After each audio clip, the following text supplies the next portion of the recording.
But why the hell isn't he putting Shedeur Sanders? We're all waiting to see the Shedeur Sanders be the guy, or Gabriel, whatever. Something's missing. Something's missing with this kid. This kid talks. He runs his mouth like I could be a starting quarterback with his arms crossed like this. Get your ass in the front row and study and do all that. If I know, the whole league knows. Quit being an embarrassment that way. You got the talent to be the quarterback. You should be embarrassed that Michael Irvin didn't just go off, he detonated. What started as another day of sports talk turned into one of the wildest on-air demolitions in recent memory. Rex Ryan thought he was just sharing a take. Instead, he got publicly flattened by a Hall of Famer who doesn't tolerate lazy narratives. It all began when Rex decided to take a shot at Shedeur Sanders. Out of line in saying the things he said. He's not in those meeting rooms. He doesn't know if Shedeur's sitting on the front row or not. If he said, I got sources saying this kid don't study, this kid's in the back of the room acting, then you say something. You say something. But don't just say those things because you want to sound bite and you want to go viral and talk about what this kid's not doing. I mean, Rex, you allowed. Saying the young quarterback needed to sit up front, study, and act like a pro. But there was one massive problem. Rex had no sources, no proof, and no business making it sound like fact. And that's exactly what made Michael Irvin snap. Because in Irvin's world, you don't question a player's work ethic unless you've seen it yourself. Especially not when that player's name is Sanders. The spark that lit the fire? A viral clip of Shedeur hitting his signature celebration after another clutch moment. This might be the backpedal of the century. I don't know what made you have a change of heart. Could it be that the whole world called you out because you lied? Get your ass in the front row and study and do all that. If I know, the whole league knows. And then now all of a sudden, you want to see him on the field. And he has so much talent. He's being treated so unfairly. And the locker room is toxic. And no one knows what they're doing on the Browns. Just a week ago, he was a bratty kid that just had his arms folded and was just like, I should be playing. I wonder why everybody is switching up so much. Could it be Dylan Gabriel's not that good? You know the move, the slow, confident watch mime that sends rival fans into meltdown mode. Half the internet called it swagger, the other half called it arrogance. And that's when Rex Ryan decided to step in as the self-appointed sheriff of football humility. He ranted about respecting the game, about acting like you've been there before, and basically scolded an entire generation for having fun. It was an old-school take wrapped in a tired lecture. And Irvin wasn't about to let that slide. To him, Rex didn't just insult Shedeur. He insulted every young player trying to bring energy and culture into football. And when Irvin fights... And I'm baffled. I'm baffled. If he said anything else, we would jump on it. And be all over him like, well, how come you don't have any confidence? That's why you're not playing. So each man, every man that's not on the football field, every man in the National Football League has to believe that he is good enough to play in the National Football League, to even be in the league. So anything else that comes from him, I would be shocked.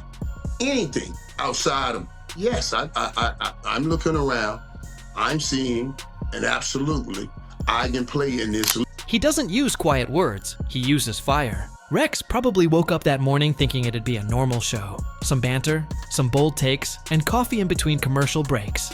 What he didn't know was that he was walking straight into a verbal hurricane named Michael Irvin. The second Irvin heard that clip, his tone changed. He leaned forward, voice rising, and unleashed one of the most passionate rants of his entire TV career. "You're not in that locker room," he said. "You don't know if Shedeur's sitting up front or not. You don't know what he's doing in practice, so don't say it like you do." It wasn't just about facts, it was about respect. Irvin wasn't defending bad behavior. He was defending effort, dedication, and the right to show confidence without being labeled arrogant. Then Irvin turned the heat up. He reminded Rex of his own history, the loud predictions in New York, the bold promises in Buffalo. I have a little beef to pick with Rex Ryan. After what he said about Shedeur Sanders, he is in no position to talk about Shedeur Sanders. Okay, Rex Ryan has now had multiple chances to be successful in the NFL, and he blew it. He should have been in the film room longer. He is the laughingstock. Okay, when he was with the New York Jets, his entire career was marked by the butt fumble. And then he comes with the Bills, he comes in, says he's going to win the Super Bowl, tries to get the entire city behind him, and he absolutely flopped on his face. Rex Ryan, you are a clown. Shedeur Sanders is a better man than you, so don't ever talk about The famous butt fumble era that still haunts highlight reels. He said what everyone was thinking, but never said out loud. You were loud when you coached, loud when you talked, but you never got a ring. It was brutal honesty wrapped in showmanship, the kind of line that makes producers whisper, "Clip that." Irvin wasn't yelling for attention, he was preaching. To him, this wasn't about one player or one celebration. It was about defending the next generation of football against outdated thinking. Because for Irvin, swagger isn't disrespect, it's survival. When you've played at the highest level, you know confidence is oxygen. Without it, the game dies. And that's exactly why Irvin lost it. He saw a young man, Deion Sanders' son no less, being judged for daring to believe in himself. He saw the same double standard that's existed for decades. When Tom Brady screams on the sideline, and you did all those things, but you never brought home a ring. I mean, we can all say, get your ass up front and go get one of the rings. You know what I'm saying? And you didn't do that. So come on, man. That's what I have a problem with. I never heard him say, listen, I got great sources inside that organization that says he's sitting at the back of the room, he's playing around, and then he comes out here and crosses the hand and say he should play quarterback. Then you got something. You got something. But to say that without saying I got great sources means that's just your thought of what's going on. There's no fact in it whatsoever. And that's the issue. So, Mike, this football conversation is a little bit above me at this point because you and Rex have done it. it's leadership. When Shedeur celebrates, it's cocky. Irvin called it out with zero hesitation. He wasn't just defending Shedeur, he was defending evolution. The game changes, the culture changes, and that's what keeps football alive. But Rex couldn't see it. He kept clinging to the old ways, talking about discipline and respect. And that's when Irvin turned into a storm. Every time Rex tried to talk, Irvin hit back harder, faster, louder. It was chaos with purpose. At one point, Rex just stopped talking altogether, realizing he'd walked straight into a buzzsaw. The studio looked like a scene out of a boxing match. Irvin was in full preacher mode, delivering truth with rhythm and passion, and every viewer could feel it. Ryan, when I got aware, I did the homework on him a long time ago though, and because he was always loud as the Jets coach, and he's always predicted that they was gonna go to the Super Bowl and win the Super Bowl. Every year, this is the year we're gonna do it. This is the year we're gonna do it. This is the year we're gonna do it. And you just brought that up, Mike, in your tape.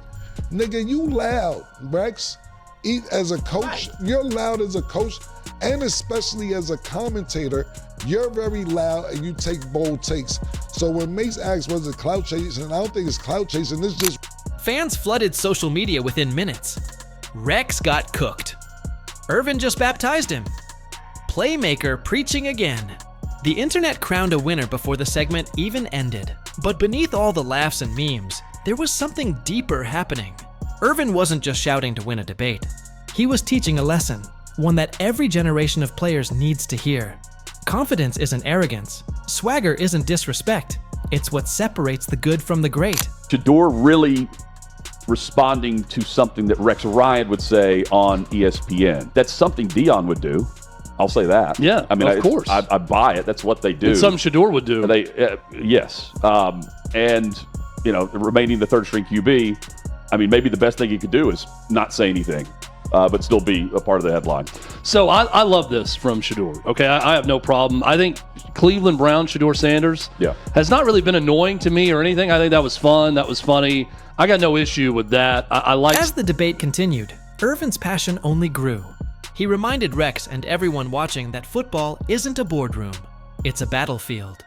Players bleed, sweat, and risk everything. If you can't play with confidence, you won't last. Every man in the NFL, Irvin said, has to believe he belongs there. That belief is the difference between surviving and sitting. It was part sermon, part motivational speech, and part knockout blow. Rex tried to defend himself, but Irvin wouldn't let up. You say that like you're there every day, Irvin shot back. Like you know what's happening inside that building, but you don't, so don't pretend you do. The room fell silent. Even the hosts knew they were witnessing a viral moment in real time.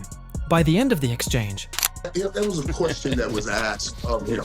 So if he had called a press conference, out of the blue and stood up there and said, I'm calling this press conference because I've seen quarterback play in the NFL and I'm better than them. Now that's a different thing. You see what I'm saying? That's a different thing. Oh, you called a press conference to do that? Then we're saying something. But he's answering questions. And if he doesn't answer the question, you think you're too good to answer questions. I'm over that, man. How else could he have answered that question, though? Rex looked dazed, like a boxer who didn't see the uppercut coming. The internet replayed the clip on loop.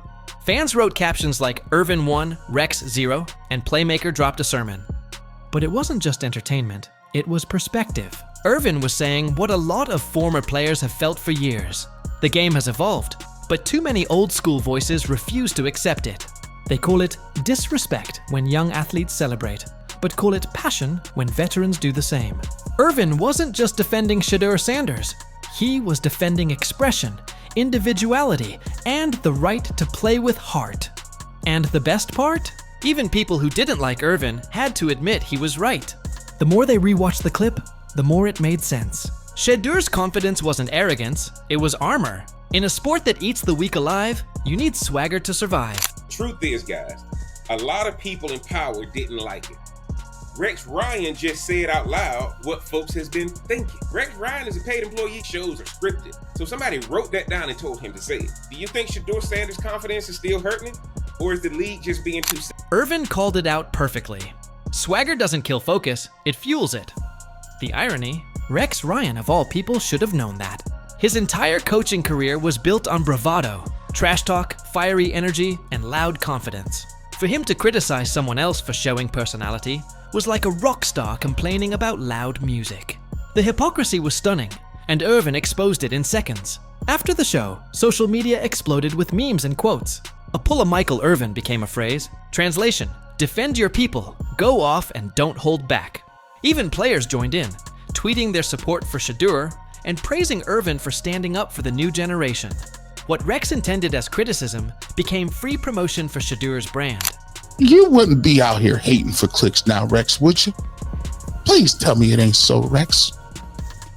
Because I would hate, you used to be a nice defensive mind. You used to be one of those defensive coordinators players love to play for. But you seem confused right now, Rex. What's going on? His miming the watch celebration was suddenly everywhere, trending on TikTok, debated on ESPN, and replicated by fans. The controversy didn't hurt him, it made him bigger. And that's exactly what Irvin meant when he said confidence is power. By the next day, Rex Ryan's name was trending, but for all the wrong reasons. Analysts joked he needed a timeout. Fans told him to log off. Meanwhile, Irvin was being hailed as the voice of the culture, the guy who turned a debate into a movement. What made his rant legendary wasn't the volume, it was the authenticity. Every word came from a place of love for the game and for the next generation who refused to hide their fire. Rex Ryan is a guy that been in the locker room. He's been a coach, he's been a player, he's been in the locker room. So he knows better. He knows better. He knows that confidence breeds confidence, especially with quarterbacks.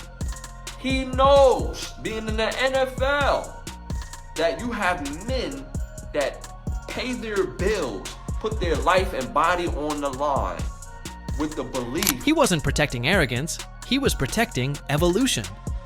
Because football at its best is emotion. It's celebration. It's swagger. And Irvin made sure everyone remembered that. By the end, even Rex seemed to realize what had happened. He started to nod, almost retreating mid-debate.